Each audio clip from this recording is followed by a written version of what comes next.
ধন্যবাদ। শ্রী শ্রী জগন্নাথ দেবের রথযাত্রা, উল্টো রথযাত্রা। আমরা বদ্রেশ্বরী কালী মাতা মন্দির এবং সনাতন যৌথভাবে মিলে রথযাত্রার আয়োজন করেছি এবং এই উল্টো রথযাত্রায় সকল দেশবাসীকে আমরা জানাই বদ্রেশ্বরী মন্দিরের পক্ষ থেকে শুভেচ্ছা ও অভিনন্দন।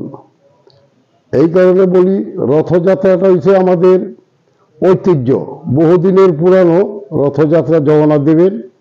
কারণ উনি সকল মানুষেরই মঙ্গল কামনা করে এবং সারা দেশে শান্তি বয়ে আনুক, এটাও সে চায়।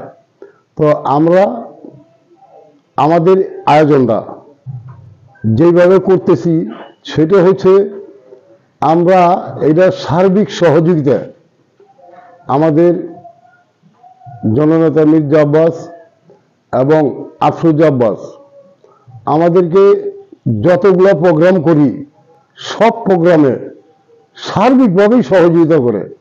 তারা যদি সহযোগিতা না করতো তাহলে আমরা এই আনন্দ উৎসবটা করতে পারতাম না শান্তিভাবে।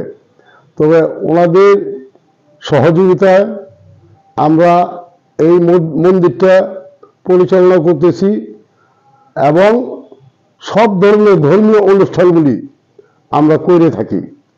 এবং সেই অনুষ্ঠানগুলি যেমন এই যে রথযাত্রা গেছে, সামনে আসতেছে কৃষ্ণের জন্মাষ্টমী, এরপর আসতেছে দুর্গা পূজা, তারপর কালী পূজা, লক্ষ্মী পূজা, সরস্বতী পূজা।